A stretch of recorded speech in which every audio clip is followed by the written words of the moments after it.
Son shit, y'all ready? I hope y'all are. This episode is about Moms Mabley. For all y'all who don't know, Moms Mabley was that comedian who had the game on lock for a minute. She was a top tier comedian. You know what I'm saying? You might have seen the pictures. You might have seen people imitate it. Older lady, house dress, vulgar with the joke. Didn't even have to use profanity, but just the mindset was so dope and vulgar. Loved young men. Loved being, as she liked to say, hip. She didn't want to be square. You know what I mean? It was just one of them joints. Now here's the wild part. I'm watching a documentary years ago. HBO did a documentary about her years ago.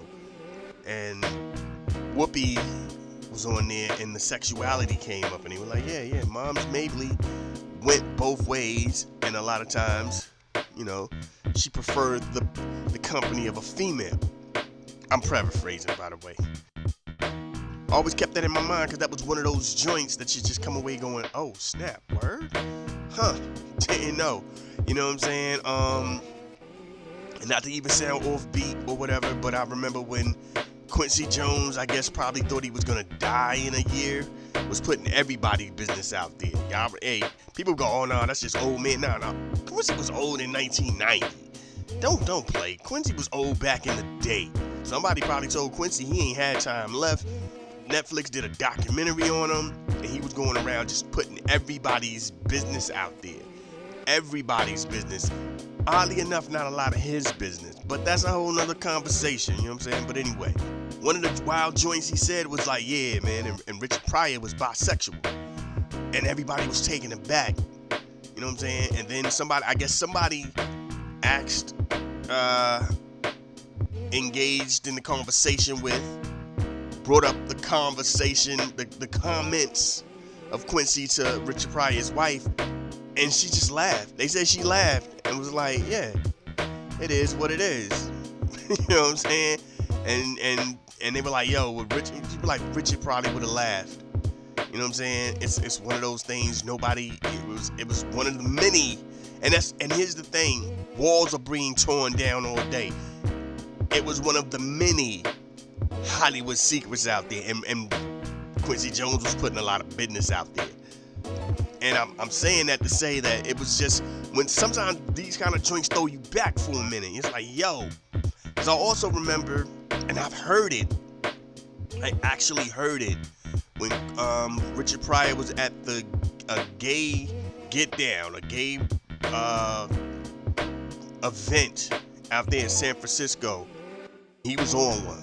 For those who know Richard Pryor's past, y'all know there was times when whatever he was engaging with, whatever he was putting into his body, would have him in a different zone. You know what I'm saying? And he got out there and the crowd is cheering, and you know what I'm saying? And he like, yo, I ain't really want to be here. You know what I'm saying? And my thing is, the cops did something to these black people up the street. Y'all ain't never got black people back on stuff, but y'all want us to have y'all back. And you know what I'm saying? And if I remember right, because I can't remember it all, I don't think he called them out of their names. He didn't use any slurs, homophobic slurs or meanings. He just was like, yo, where was y'all when these black people, like, where was San Francisco trying to unite for the black people getting their heads busted and going through all this brutality? Y'all want me to be part of this come together, this kumbaya moment for the gay people? Where was y'all for all my people? And they started booing him, and he ain't care. He said some other stuff, you know what I'm saying, and bounced. And it was one of those moments, like, people don't understand the whole vibe of that, you know what I mean? But I'm saying that because, again, it was something we didn't know. Nobody knew about Moms Mabley. Nobody knew about Richard Pryor. Nobody knew about Word Is. There's a whole bunch of people. It was murky water. And those two names I'm gonna put out there for this situation because they're both comedians and all that. You know what I'm saying? But it's wild that was a thing. You know what I'm saying? And that she was living that life, man. She was enjoying that life. That was what it was. We also talk about Teddy Riley. For those who don't know, that's the Black Music moment too, because it's Gay Pride Month and then it's Black Music Month. And then with 50 years of hip hop, because I'm a hip hop dude, I gotta rock. And if you're thinking to yourself, well, Teddy Riley's not hip hop, ha ha ha, or as ODB would say, whoa ho ho, ha ha ha. No, I don't know. Old school hip hop, ha ha ha. Yeah. That's what we doing. Old school. Ha ha ha ha ha. That joint always sounds like the villain of a kung fu flick with bad dubbing. Ha ha ha ha. You thought you could defeat me? Come forth then. Then they just started fighting, and dude get beat up. And this is midway in the movie though. He get beat up midway in the movie, and then he gotta fight. Then he gotta go back home and lick his wounds. Be like, I can't believe it. And then it's like some old drunk dude who teaches him how this old super duper style. What you needed to do was do this. Oh man, you're too old. Get away from me. No, come for me. Then he does his move, and the old dude beat him up. I'm like, oh my, what technique is this? This is the under the bridge wino. Yo, there's no more winos. Where the winos go? What happened to the wino? We missed the winos. Don't come back around, I'm just saying. Remember, like, every neighborhood had like 2 or 3 winos? Like, when I grew up, there was a wino named Floyd. That's all he did as I was a kid, was just walk around with a bottle in his hand. And then he would go to other groups where bottles were at and just engage with them. It was like the bottle. Like, by the time I grew up, by the time I got to high school, it was the weed. The weed and the game of dice was the weed, a game of dice, and a dope instrumental was the get down. You know what I'm saying? Like, you just roll through, you see somebody, you ain't even got to know them. A word, y'all, yo, let me get a hit of that. Word, yeah, blah, blah, blah, blah. Hey, all right, man, hey, word, yo, I'll holler at y'all later. Somebody gonna be like, yo, who was that? I thought you knew him. He got that free hit off. Dice game. A word, what's the haps on this joint? What's to get in? A word, man, I put 40 on this. Boom, what we doing? Okay, alright, and if you lost, he rolled out. If he won a little something, he stay, and then, you know, everybody like, hey, nah, B, oh, who's you?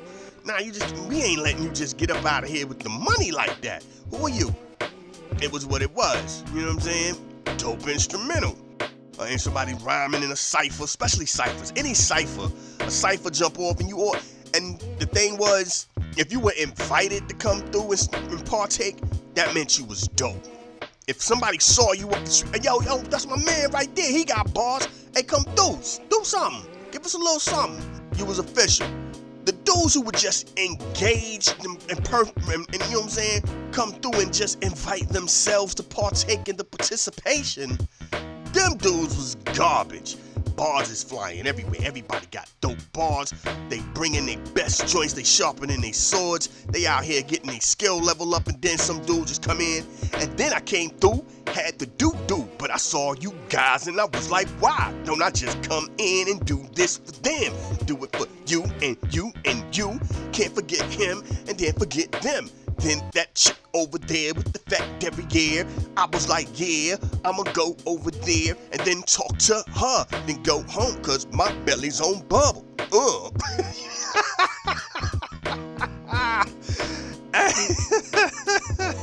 And it's always like, here's the thing in the cipher.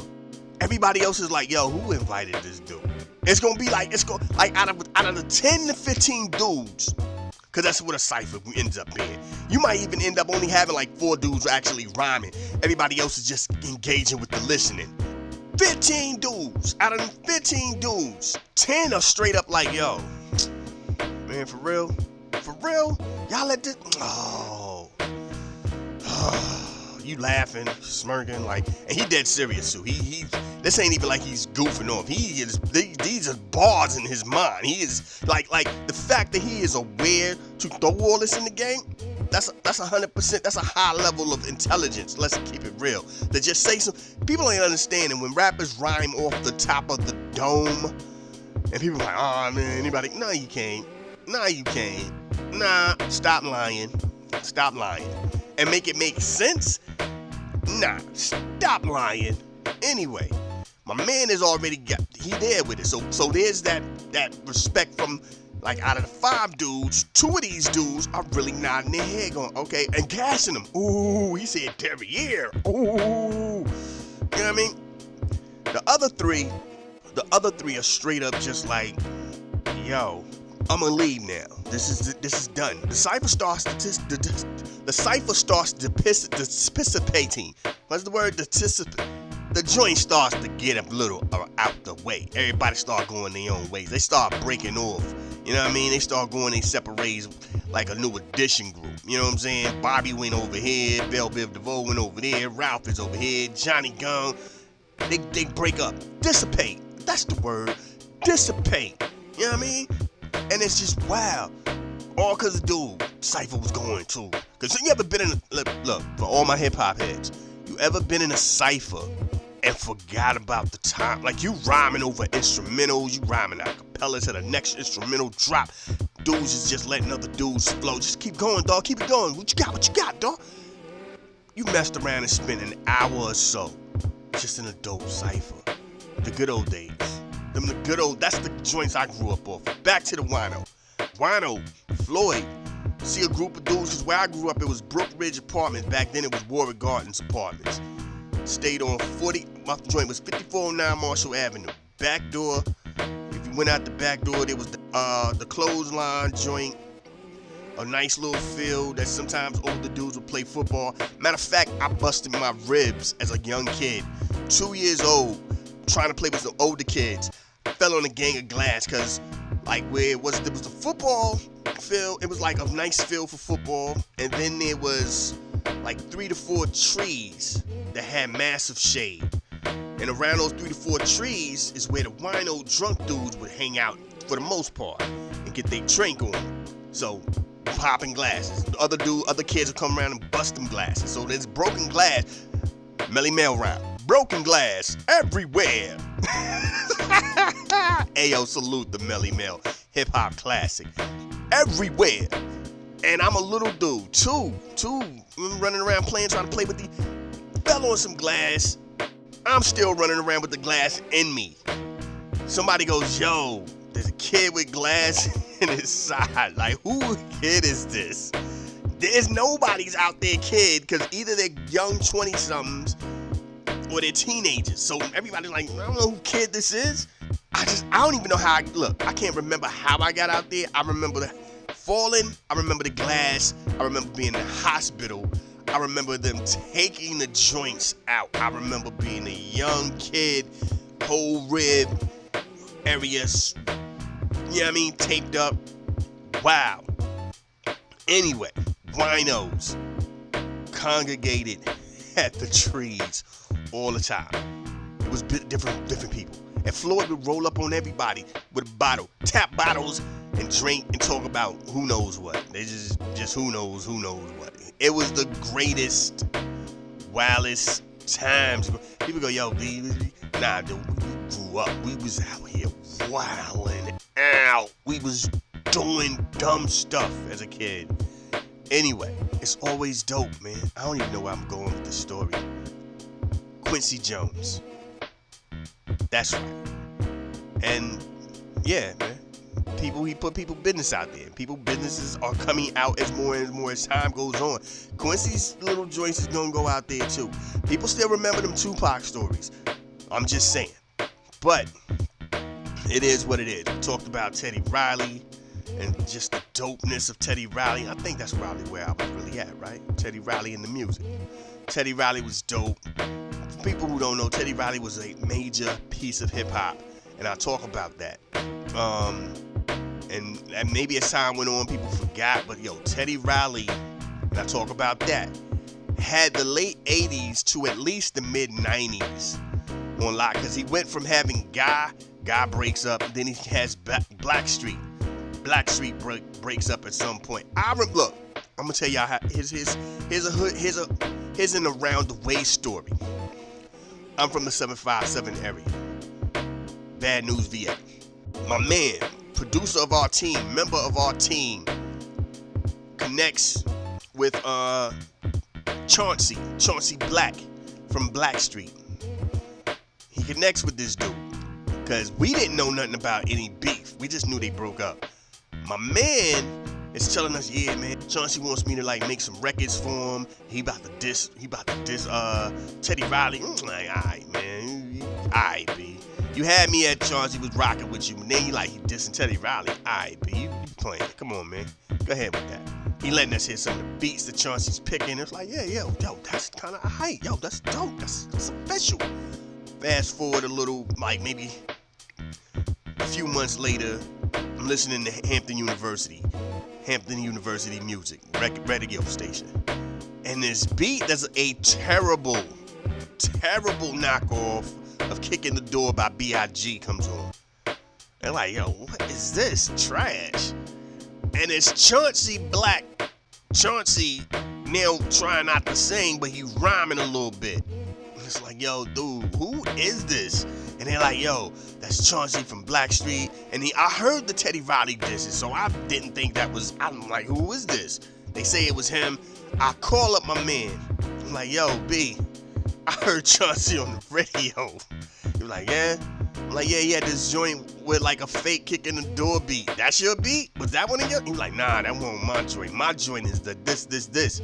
2 weeks later, I hear that song. I'm like, that's kind of aight. That's like the first of all, the kick in the door knockoff was garbage. This joint was kind of aight. You know what I'm saying? I could tell like when I caught back up with him and he played that instrumental again, I could tell they went in the studio and because he was mad. Let me go back to that part. When I asked him about it, he was like, yeah, no, I did this other song, man. You know what I'm saying? They talking about they had to do some changes. They don't like that. He was mad because let me open also let y'all know the introduction that y'all hear when y'all hear this podcast. When it comes on, son, y'all ready? And the little instrumental that's playing while this part of the show is going is actually my man Wise Choice's beat. Salute the Wise Choice. This is the actual title of the song was called Our World, Our Time. I always tell y'all I ask my man O&O, yo, B, I'm about to do this podcast. I'm thinking of calling it Our World, Our Time. Can I do this? And he's like, yeah, man, go ahead, B. Son for life. Let's do this. I'm like, all right, cool. Grab the beat, extend the instrumental out, which really didn't have to because the first time we ever rhymed over the instrumental, so rest in peace to my man D Trigger, he, like the song, the verses in general are like 2 to 3 minutes. There is a 8-minute version of this record on a actual CD somewhere. I have to find it. And it's 8 minutes because we stopped rhyming and the way he had left the beat playing while we were talking about stuff anyway. Like the mics are off and we're talking and and he's like, oh snap, boom, and he cuts the joint. We have a dry version of this record where the instrumental is just going forever. He's like, oh, there you go, man. If y'all ever want to turn that joint into a single, at least then y'all got the instrumental version.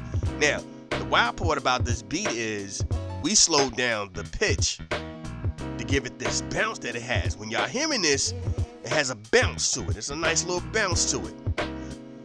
The beat is much faster. It's real hokey dokey or whatever. My man was mad when he heard it. He even made a beat for us that sound trash. Cause we were rhyming to this. And he made some, and they didn't even try to like at least incorporate the bounce. It was just a whole nother beat. It was just weird. I've got that version somewhere also. And it's like, nah. And we were just looking at each other like, no, we're keeping this version. We actually ended up as a group. We ended up mixing and mastering our stuff ourselves because we were gonna let him do it, and he was just butchering joints. It was like, oh man, for real? Oh God, yo, nah. And then it was like we felt what he felt when people tamper with your idea, and we felt bad. Yeah, we slowed your pitch up again, off beat a little bit about what I'm talking about. Anyway, so I asked him about the Chauncey joint. He mad. Get back with him again a few weeks later or whatever. Hear the actual beat. I still remember the song. I'm like, oh yeah, they took a lot of joints out. They took a lot of that ting ting ting and all that extra because you know what I mean. All that old extra spaceship stuff, they took all that out and just kept the great drums and the bass line and the little sample. They took all that extra stuff out, and he was mad. I'm like, dude, this beat sounds 100 times better without all of that anyway.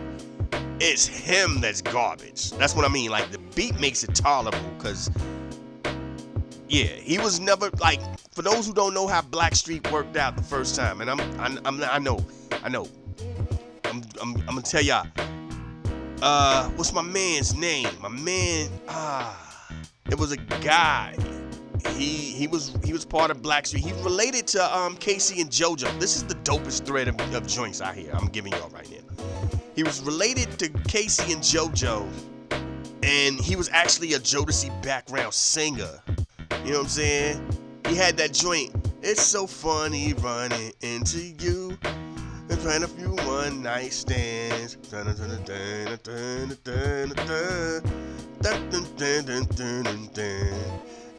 He from Chicago. I can't think of my man's name, and it's gonna kill me because I can't think of this dude's name. Anyway, when you look at the old Blackstreet videos, he's the guy with the hat cocked to the side like he's Donny Hathaway. You know what I'm saying? He's that dude.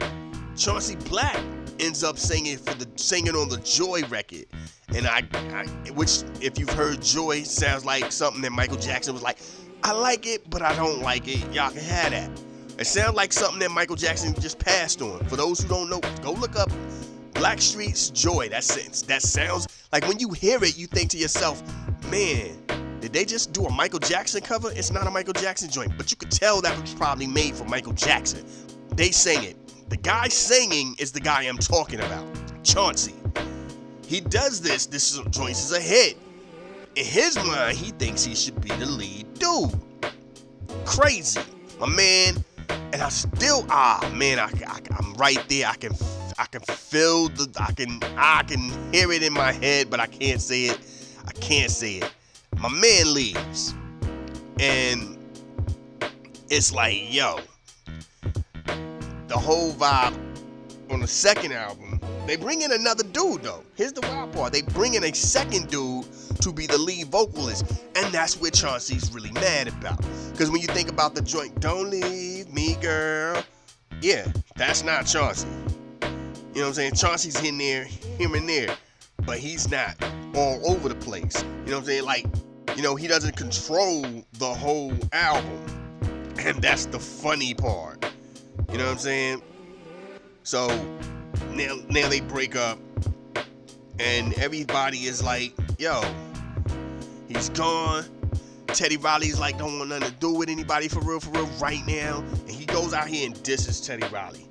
So Teddy Riley had and you know, it was wild. Teddy Riley, I don't think I've ever responded. Teddy Riley had a good run though, because he had Queen Pen around this time, doing her thing. He was doing stuff with these. He was still producing. He's still producing to this day, here and there. It might not be as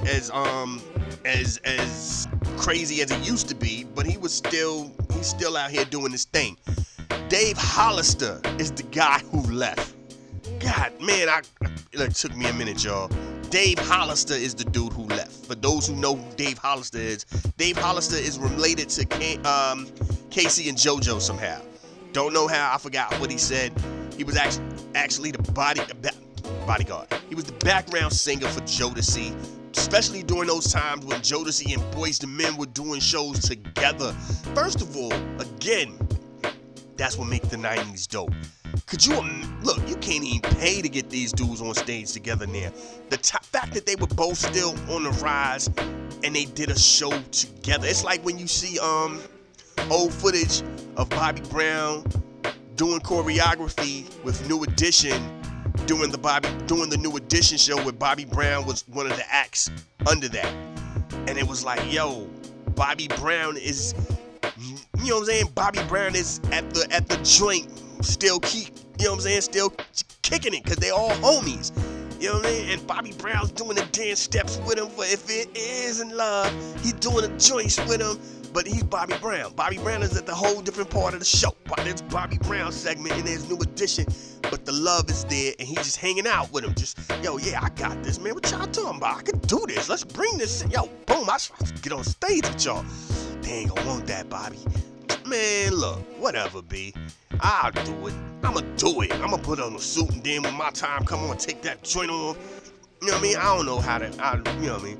Anyway, Dave Hollister was the guy who left. Chauncey thought he was going to be the lead singer. They brought in another brother. He ended up being the lead singer. A lot of turmoil. Blackstreet breaks up. Boom, boom, boom. Teddy Riley has been rocking the industry for years. We talking 85 for sure. 85 for sure. 85, 86 for sure. We're talking Kumo D. We're talking The Show. Like I said, even on the joint, I didn't know he was the producer for The Show. Slick Rick and Dougie Fresh. I didn't know he was the producer for It Takes Two. Rob Bass and Easy Rock. I didn't know any of this, man. This was dopeness to, you know what I'm saying? And it's just dope that this brother is still in the game, man. Humble. When you know what I'm saying, he's the reason why Pharrell is who Pharrell is, because he took Pharrell up under his wing. When you hear all the stuff about when you hear the S double, the U, the V, that's Pharrell. You know what I'm saying? Pharrell actually did one of the many versions of Rump Shaker. For those who don't know, there's like 3 versions of Rump Shaker. There's the Big Daddy Kane, ain't no half stepping beat. There's the one with the horns. There's the one with the horns where it's not as prominent. So there's 3, and then I think there's a whole nother version. So there's probably 4 out there. I know for sure 3. Because I think the version that we liked growing up was the one with the Big Daddy Kane, because that was more hip hop. The one with the horns was cool. That was the video. Look, we had everybody out here thinking they was in the video. They probably was at the beach but weren't in the video. They cut the video. But anyway, he was out here doing his thing. He gave the world the Neptunes. You know what I'm saying? He came up with a couple more R&B groups. They didn't blow up like Blackstreet. They didn't blow up like Blackstreet or God. Yo, Teddy Riley was a monster. Let's keep it real. Like, we gotta salute this brother every time. Babyface too. Let's not front. Babyface and Teddy Riley was taking the game over from Jimmy Jam and Terry Lewis and Quincy and all these other dudes. And Jimmy Jam and Terry Lewis still had a foothold in the game. Don't get it twisted. They were still, because while like during the 90s, when it seemed like every soundtrack was a LaFace record, was either by LaFace or Def Jam, when them R&B records came on, Jimmy Jam and Terry Lewis was somewhere around. You know what I'm saying? They were always in the mix, somewhere around. It's wild, B. Then Jermaine Dupri came in the game, the Trackmasters came in the game, of course Diddy and his team came in the game, and Teddy Riley was still keeping up with these dudes. Babyface kind of fell back a little. Nah, I ain't gonna say fell back. Babyface just focused more on the love songs and left all that dancey music to the dudes who could do it, and Teddy Riley was still in that mix with these dudes, holding it down. Salute, man. Salute to Teddy Riley. That's what this episode is. I probably went a little too long talking about this. But yeah, man, we talking about Moms Mabley. We talking about Teddy Riley. Thank y'all for listening. Thank y'all for even putting up with all this. We time coding a lot of stuff in there. So if you're like, yo, I really don't want to hear these stories, and my man didn't even know Dave Hollister's name, he ain't know who that is, let's fast forward this. By all means, go ahead. As long as you're listening to how we get down. Thank y'all, man. East Coast, West Coast, worldwide, Lost Boys. This is what we do, man. This is how we get down. Let's get into the show.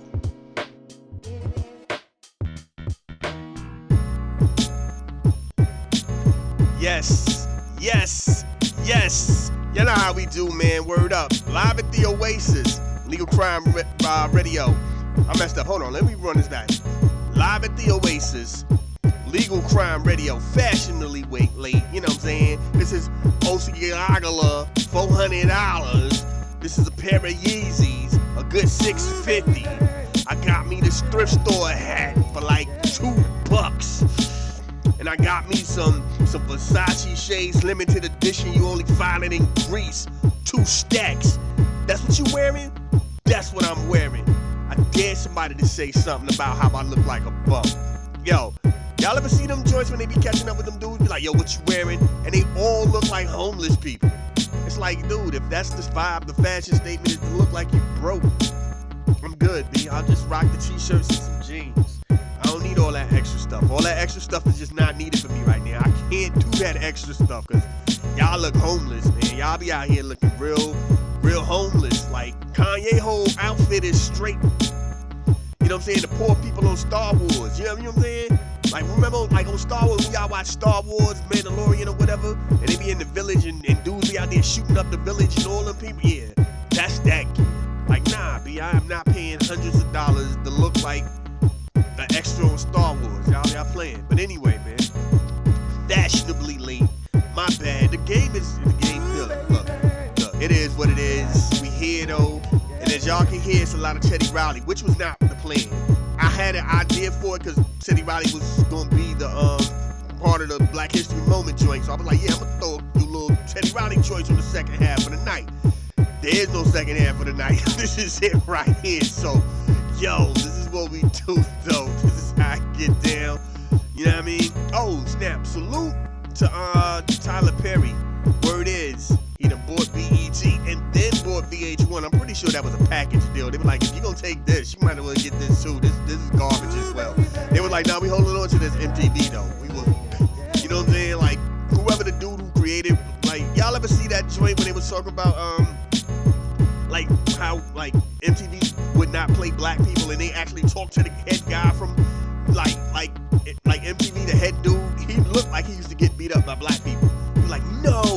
He was like, unless they do rock music, and he knew won't know. And then the crazy part is there were black rock groups that still didn't get airplay, so it was like, what's the problem now, B? But that's a whole other thing. They ain't selling MTV. They holding that to their chest. They like, we would play ridiculous until like 24 hours a day before we let y'all rock that. We ain't letting y'all hold that. Nah. Hopefully, Tyler, I don't care nothing about VH1, for real. You can put, matter of fact, check this out. Take all the garbage shows on BET and add them to VH1 and then make BET, here's a Trump move. We gonna paraphrase Trump. Check it out. Make BET black again. Please. Please make BET black again. BLACK.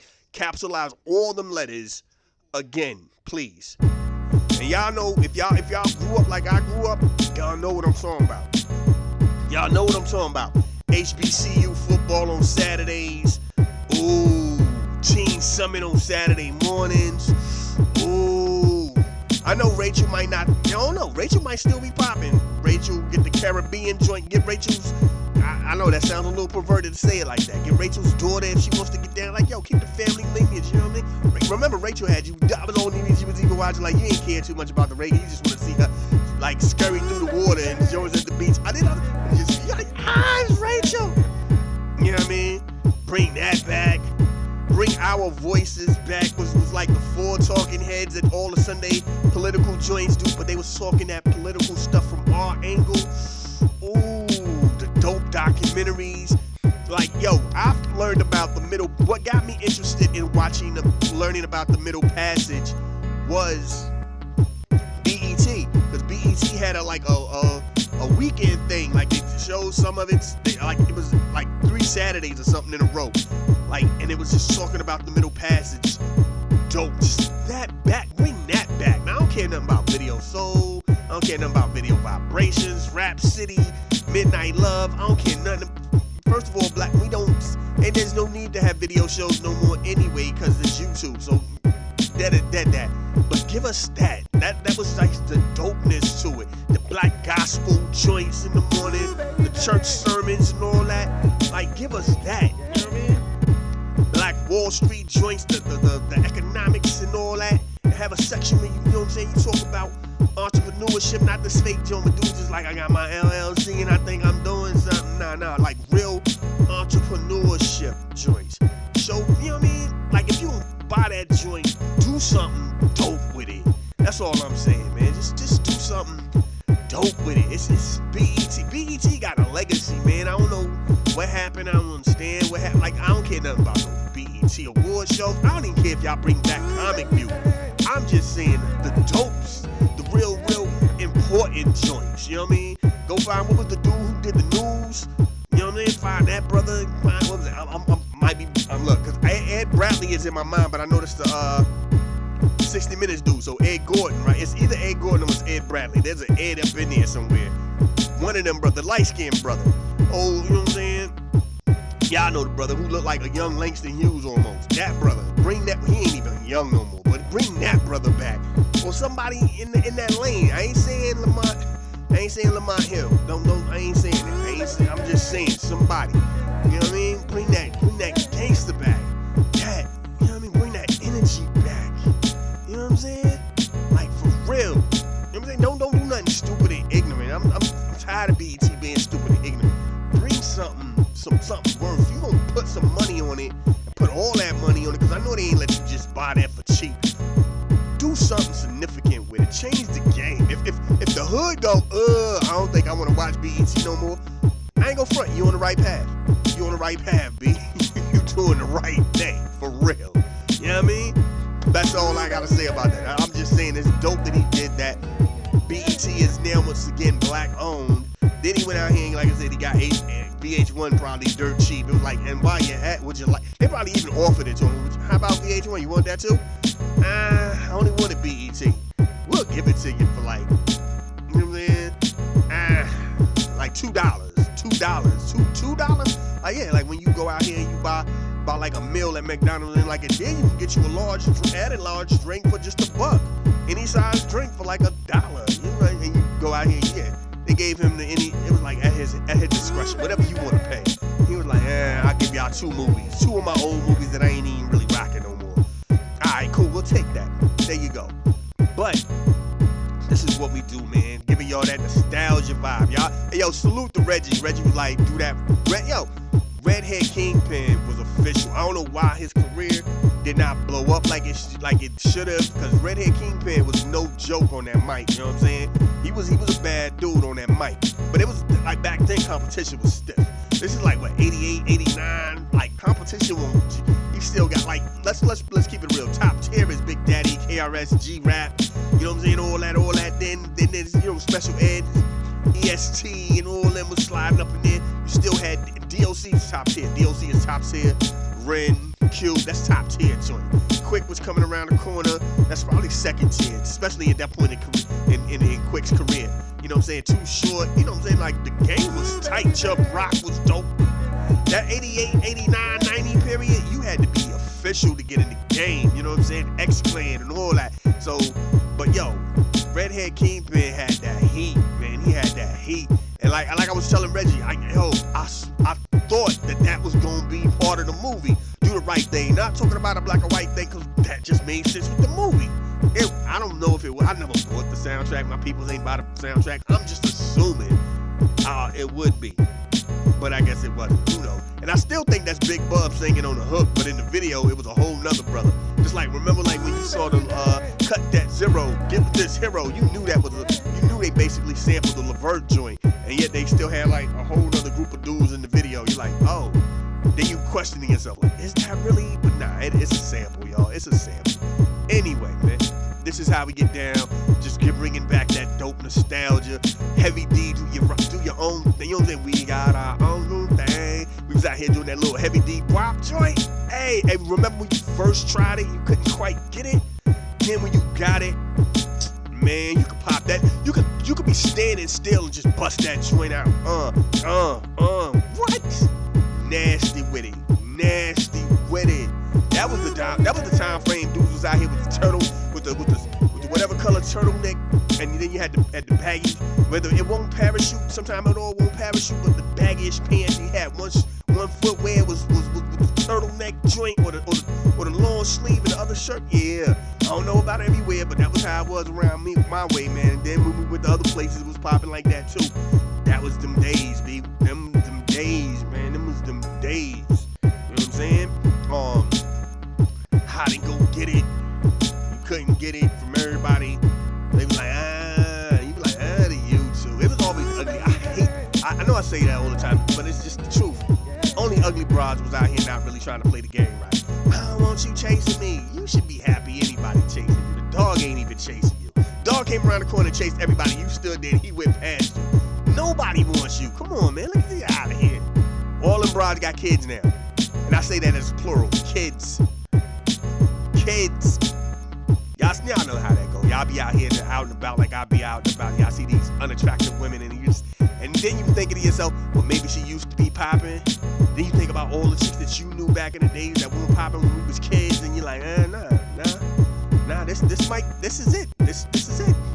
That was it, because dudes was mesmerized. Like, there was a time in all dudes' lives where we were just mesmerized by the body. We didn't even care about the face. Then you ended up with a kid, and you're like, no. And you just, And the only time you wanted to be out with him was when the money was right. Yeah, I just got my check, word, let's go out. You know what I'm saying? But when that money won't right, hey, we need to go. No, we don't need to go nowhere. Nope. You can go by yourself. I don't want to be seen with you without the money. At least I gotta make it work. Come on, man. Anyway, this is what we doing. I am not gonna cut back in, so I'm my bad for talking too long right now. We gonna get into the Black History moment, because we got to. Oh, before I go any further, I'm gonna say this because I saw this earlier in the week. So LeBron had posted on Twitter that people was out here hating on him, still using his name. He out here at the beach or something. I don't know what he's on. I looked it up. People were like, yo, what he talking about? It's talking about the Nuggets coach said something about LeBron. Peep that little clip that he was talking about. The coach said something about, yeah, I won my championship. I should retire. And everybody laughed. I'm like, that's simple enough. I don't get the issue. And then I'm reading everybody like, yo, to keep LeBron out of here. Then I ended up looking at the whole clip. It was on a Pat McAfee thing. They brought up the Lakers. He didn't bring up the Lakers. They brought up the Lakers, and then he joked about the situation. You can't get mad at that man. Yo, nobody is bringing up LeBron joints except for like the media. And I'm gonna tell y'all now, this is live at the Oasis, Legal Crime Radio, June 21st. I'm telling y'all this right now. Check what I tell y'all. Christmas game. They love to tell you that it's the primetime game goes to the people who made the finals. The Miami Heat and the Denver Nuggets will not only not have the primetime game, they won't even play each other. I don't know who Miami gonna play. Miami might play Boston. I don't know who Denver gonna play, but I'm gonna tell you who gonna get that 8 o'clock spot as of right now in my mind. Phoenix Suns versus the LA Lakers. No question. No question. And then when people think about, because I also remember I'm watching the McAfee joint, and McAfee and them made a point. The Nuggets never played primetime joints. They never had a game on ABC during the weekend.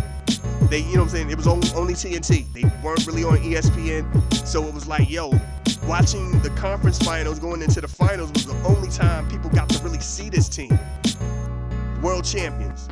How many games y'all really think they're going to get on TV? I'm just saying. Let's get into this Black History moment joint. Get back to some of these Teddy Riley joints, because Teddy Riley, first of all, salute to Teddy Riley, because Teddy Riley is a beast, and we need to talk about that. You know what I'm saying? So, take it from the top. We're going to take it from the top, like this moment in Black History. I was waiting for the beat to drop. Maybe I went too fast, but then it's like, first of all, Black Music Month. In the name of hip hop, let us say this right here. We out here tripping on Teddy Riley. For those who know, I played a lot of joints by Teddy Riley. I remember it wasn't until high school when I found out Teddy Riley was the guy behind the show. It wasn't until a grown man in like 22, 23, I found out Teddy Riley was the man behind It Takes Two. Because when we was kids, we weren't looking at credits. But what was even crazier is I think it was a documentary about something about producers or something, and somebody was like, yeah, Teddy Riley was a little dude around 14 making beats for rappers, because his dad owned the Rooftop, and in the Rooftop there was a studio, and a lot of rappers came through. Apparently KRS-One back in the day got some joints from him. It's a lot of dudes who went out there and got their joints from Teddy Riley. You know what I'm saying? So Teddy Riley had a major, and this is pre-New Jack Swing. This is before he really even found that sound. Y'all done heard Kumo D album. That was it was right there though. When you hear, like when I played How You Like Me There, you can hear that New Jack Swing joint getting ready to develop. But it was just, Teddy Riley was that dude, and Teddy Riley career, like the fact that he took R&B over was ridiculous, B. He took R&B over won't nothing jumping but for New Jack Swing from like what, 87 to like 91, 92, and even then it was still there, but it just had a different bounce, because then you had Jodeci and them coming in, and like Bell Biv DeVoe had Boys and Men and all them doing it differently, like, you know what I'm saying, smoothed out hip hop with a New Jack Swing. I don't forget how he did it, but that joint.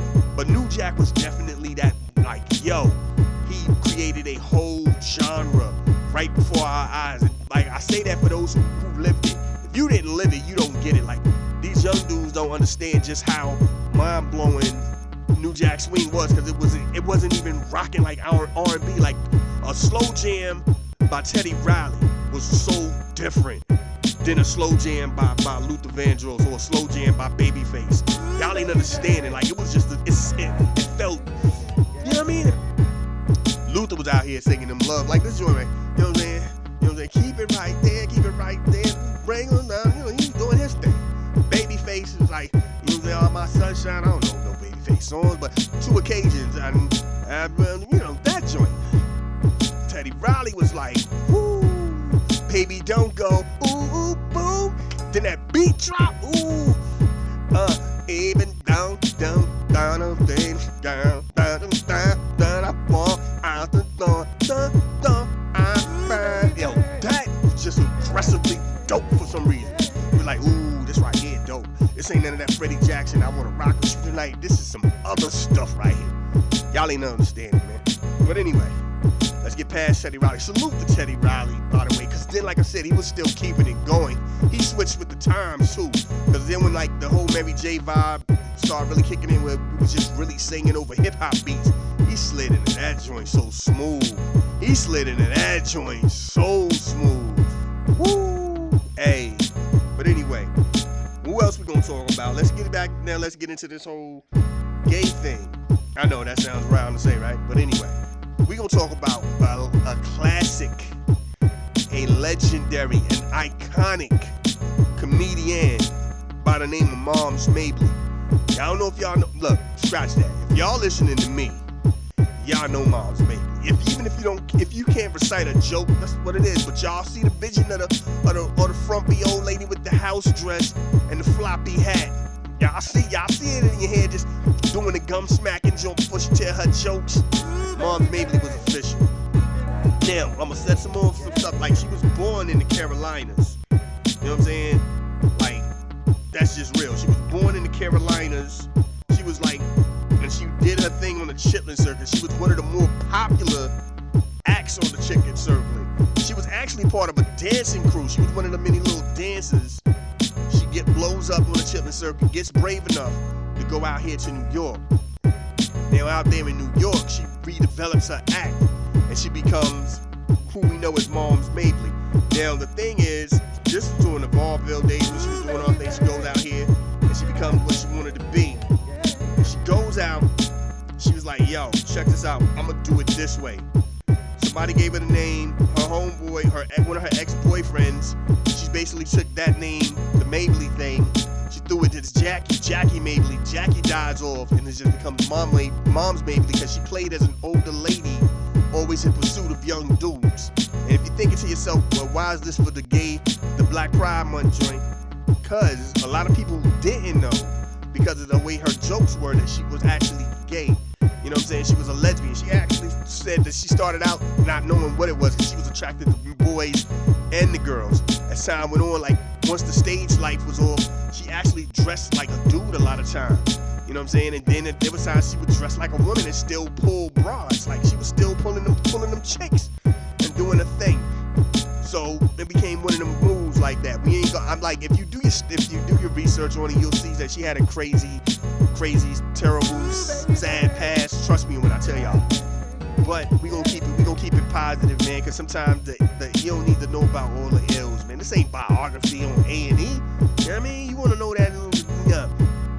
This is saluting this woman, cause this woman was she inspired so many other females. You know what I'm saying?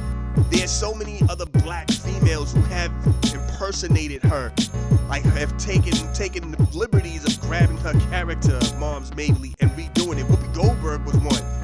You know You know what I'm saying? There were many women who I remember watching Comic View when a chick did that. She did her impression, her interpretation of Moms Mabley. It was like, it wasn't as dope because Moms was just on a whole nother level. Like, to me, Moms was like the female Red Fox, and it's always fascinating to think about how young both of them were. You know what I'm saying? Because she was born in like 18 something, like 1890 something. So as she was doing her, when you see them joints of her doing her thing in like 20s and 30s, it's like, yo, she was really actually young. You know what I'm saying? For those who don't know, Red Fox gets the Sanford & Son gig at the age of 42. You know what I mean? He's supposed to be playing a 60-something-year-old at the age of 42. And that was just the vibe. So when you go, oh man, it seemed like Red Fox never aged. It wasn't that he didn't age.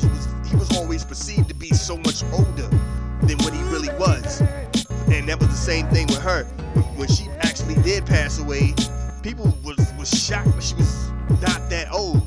Well, she was old, you know what I mean? But she wasn't, because by the 60s and 70s, you already thought that this chick gotta be like knocking on the door 80. You know what I mean? Like, she gotta be, you know what I'm saying? Like, you know what I mean? Like, well, no. By the 40s and 50s, she gotta be knocking on the door at the 80s. Like, by the time like the 70s come, yeah, she really old. Like, you can see the picture. She really, really old. But I'm just saying, man, this is that Black History moment. Please do your research. This is how we get it in. This is what we do. We're going to get back into this Teddy Riley joint. And this is one of my favorite joints. This was on the Juice soundtrack. I remember this. Look, hold on. I'm bringing the beat back because I don't want to sound ignorant over this. I remember being locked up as a kid, upstate, Hanover, Virginia, Cardwell Cottage. Not the college, I don't know, Cardwell Cottage. And this joint, you remind me, Daz Effects, all these joints, the Jodeci, Cam and Talk to Me, the hip hop, like all of this joint is bubbling in the cut. And I'm like, yo, you know what I'm saying? Like, sip the juice, I got enough to go around. Woo, and the place close up, and the thought say place uptown. All this is popping, and I'm just like, yo. Matter of fact, hold on. Yeah. Look, I might be getting all my time and phrase mixed up. But anyway, I was locked up when this joint came out. And then by the time I came out, the Heavy D joint dropped, and it wasn't the same thing. It was like, nah, this ain't it, B. I want the. I didn't know what it was to until I actually got to see Juice. And I'm like, ooh, I gotta go get that soundtrack now. That's what we doing. Anyway, man, let's get into it. This is that joint. You know what I'm saying? Is it good to you? And the end is always the part I liked anyway. So, you know, is it good to you? Matter of fact, when I hear this song, I think about Old Girl at the Record Store, and it's just like, And that's what I'm talking about. See, they was ugly from the beginning, man. Like, and she wasn't really ugly per se. It was just, she didn't look attractive, and then she had the gold fronts, which just made it look like even worse. It was like, yo, she didn't have her hair done. It was like, Anyway, man, let's go. Yo, remember that joint? Yo, Teddy Riley had us out here getting ready to get smacked by our mamas dancing to this gospel stuff, boy. And that was the rule right there. That was one of the many rules in the black house. You can't be out here dancing to that gospel. No matter how, look, they got gospel rappers rhyming over some joint. You can't even hear nah to that. Your mama be like, what is wrong with you? No. That is worship music. You can't, nah. You know what I'm saying? Sound of blackness, optimistic. We all, yo. And you know you had moves to that joint. You know what I'm saying? Words. BB and CC Winans.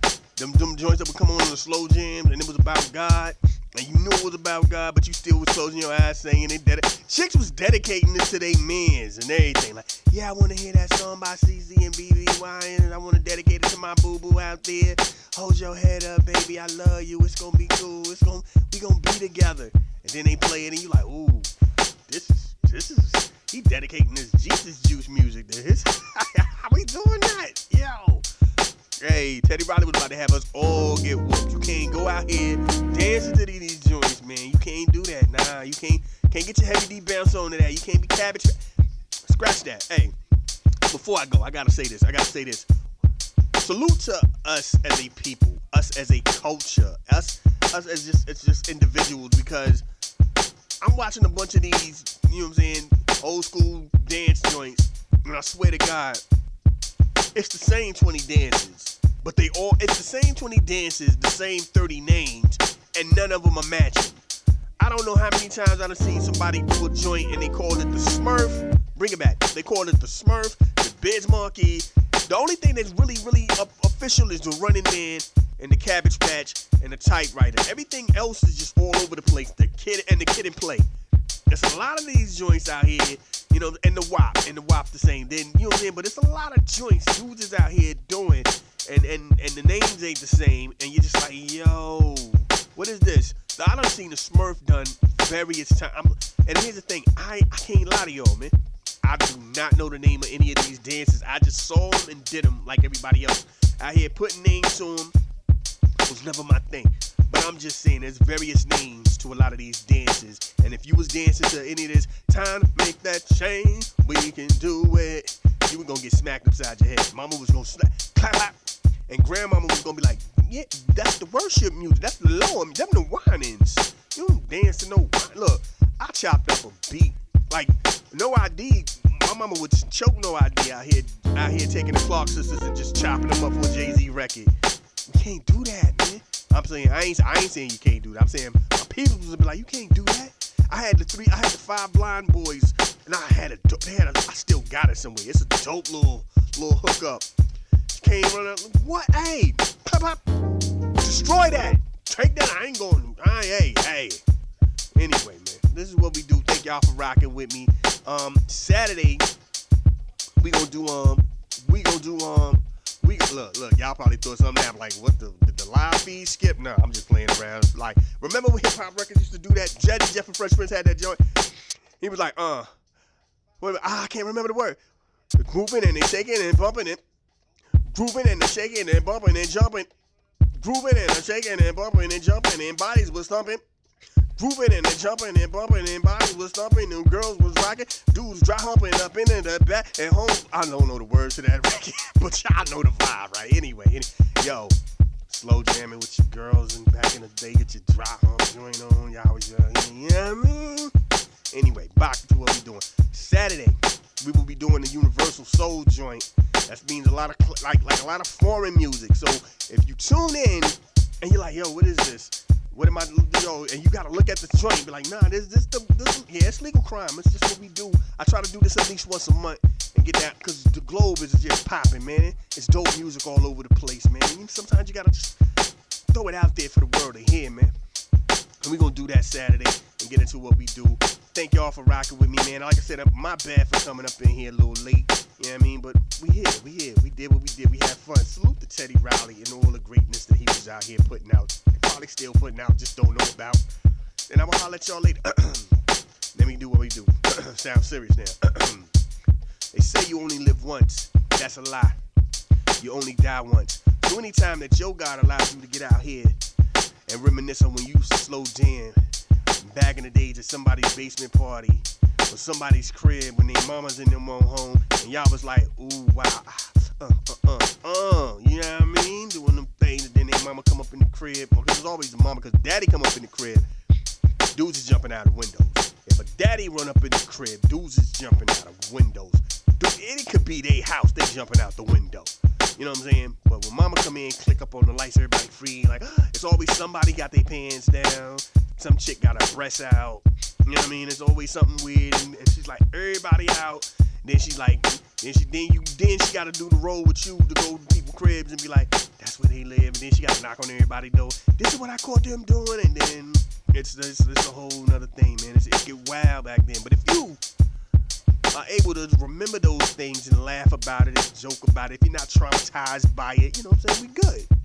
Please remember to be the best person that you can be and show the world the best person, the best version of you. And y'all be safe. You know what I'm saying? Peace. I know I just started the whole loop over, but we gonna do what we do anyway. Y'all have fun. I'ma holler at y'all Saturday. Word up. Google me too. Alright.